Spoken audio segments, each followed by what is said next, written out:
कामरान अदालत में खड़ा अपने वकील की तरफ देख रहा होता है और वो बहुत पुरउम्मीद होकर कहता है अपने वकील से कि आज मुझे उम्मीद है कि सहर हार जाएगी।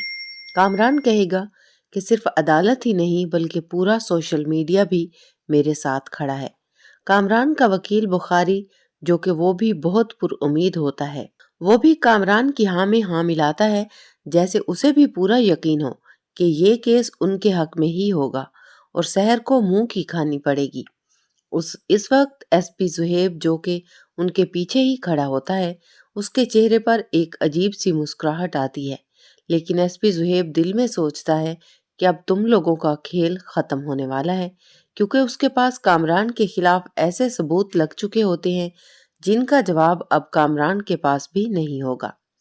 फिर जज साहब जैसे ही कामरान को कटहरे में बुलाएगा और कामरान, जो कि सीना चौड़ा करके कटहरे में आता है, लेकिन सहर की आंखें कामरान को देखकर झुक जाती हैं।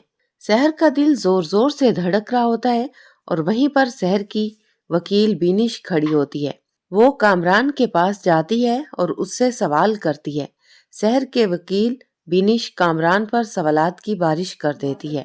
वकील बिनिश ऐसे ऐसे सवालात करती है कि कामरान के पास उसके किसी भी सवाल का जवाब होता ही नहीं।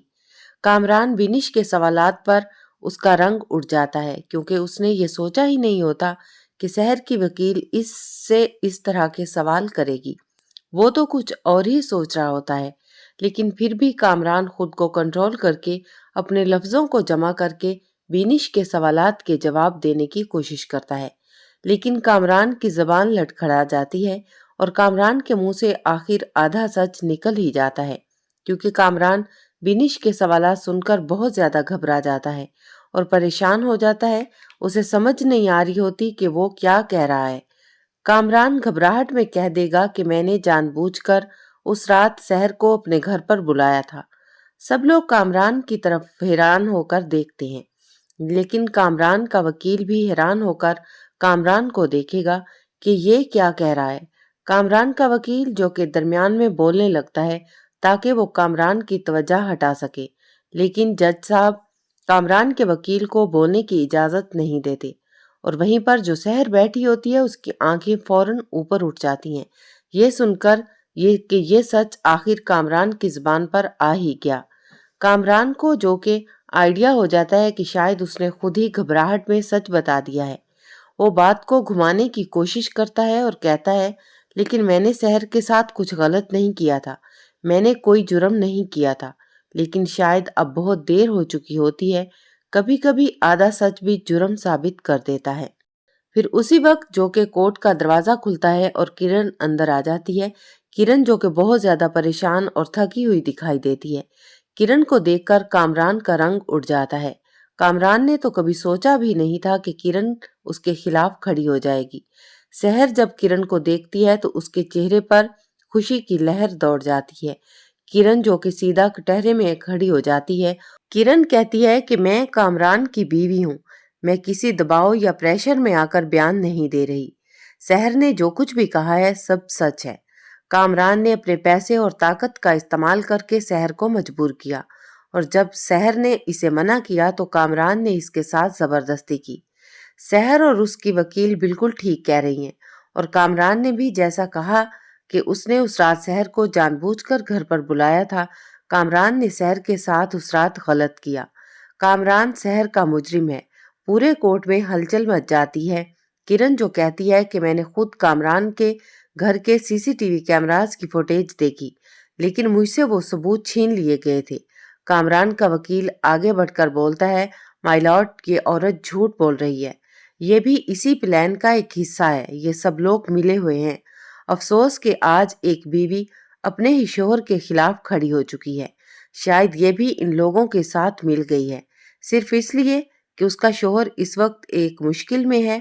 एक बीवी को अपने शोहर का मुश्किल वक्त में साथ देना चाहिए, ना कि उसके दुश्मन के साथ खड़ी हो जाए। किरण की आंखों में आंसू आ जाते हैं, लेकिन वो पीछे नहीं हटती। तभी एसपी जुहेब खड़ा हो जाता है और कहता है कि माय लॉर्ड, अगर कोर्ट इजाजत दे तो मेरे पास कुछ ऐसे सबूत हैं और कुछ डॉक्यूमेंट्स जिस जज के सामने वो रख देता है। कामरान के घर उस रात कोई भी मुलाजम मौजूद नहीं था। کامران نے اپنے تمام ملازمین کو چھٹی دے دی تھی۔ موبائل لوکیشن رپورٹ بتاتی ہے کہ جن نمبروں کا حوالہ دیا گیا ہے ان میں سے کوئی بھی اس جگہ پر موجود نہیں تھے۔ پھر ایس پی زہیب ایک اور ثبوت پیش کرتا ہے۔ سحر کے موبائل کی کال ریکارڈنگ کو آن کر دیتا ہے جس میں سحر روتے ہوئے روہت کو بلا رہی ہوتی ہے۔ پورا کورٹ روم ہل جاتا ہے۔ کامران کے گھر کے باہر کے سی سی ٹی وی فوٹیج جو کہ جج صاحب ان کو بھی چلا دیتا ہے، جس میں سحر فوٹیج میں گھبرائی ہوئی گھر سے باہر نکلتی ہے۔ کامران کے وکیل کے بھی پسینے چھوٹنے لگتے ہیں۔ کامران کا وکیل کھڑا ہو جاتا ہے اور کہتا ہے کہ یہ فوٹیج ٹیمپرڈ ہو سکتی ہیں۔ ایس پی زہیب فوراً جواب دیتا ہے کہ یہ فوٹیج ٹیمپرڈ نہیں بلکہ فرانسک لیب سے ویریفائی کروایا گیا ہے، یہ بالکل اصلی ہے۔ روہت کو دوبارہ جج گواہی کے لیے بلاتا ہے۔ روہت کی آواز کانپ رہی ہوتی ہے۔ وہ سوالات کا ڈٹ کر جواب دیتا ہے اور کہتا ہے کہ کامران نے مجھے دھمکی لگائی تھی میری جاب اور میری فیملی کے حوالے سے۔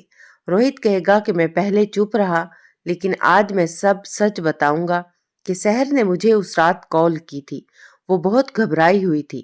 پھر جج صاحب کامران کی طرف دیکھیں گے اور اسے کہیں گے کہ کیا آپ اپنی صفائی میں کچھ کہنا چاہیں گے، جس پر کامران بہت گھبرایا ہوا دکھائی دیتا ہے۔ کامران کی زبان اس کا ساتھ نہیں دے رہی۔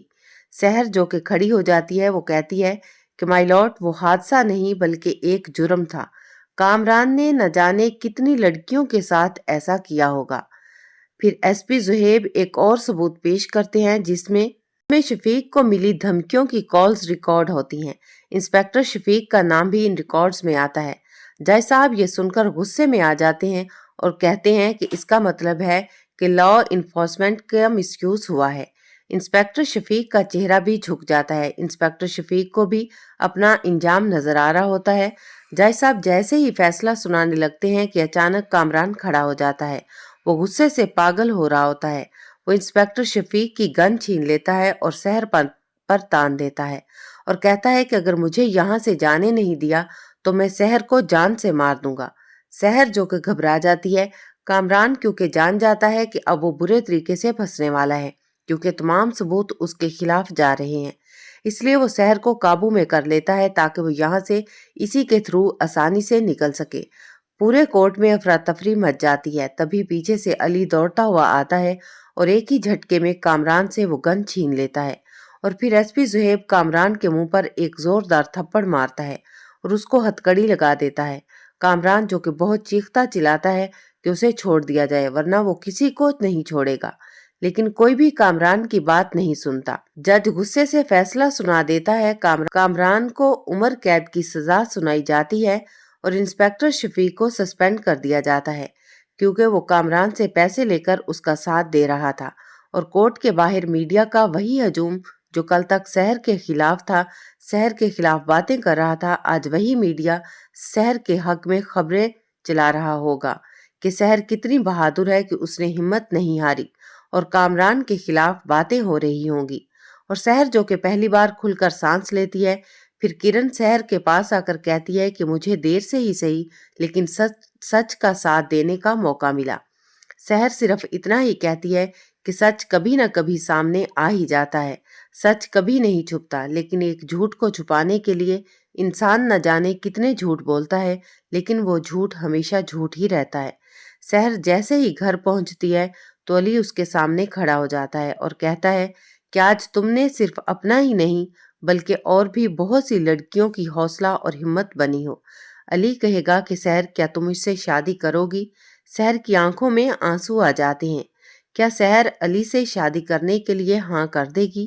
اور وہیں دوسری طرف کامران جو کہ اب جیل کی سلاخوں کے پیچھے ہے، اور کامران اب جیل میں اپنے سائے سے بھی ڈر رہا ہوتا ہے۔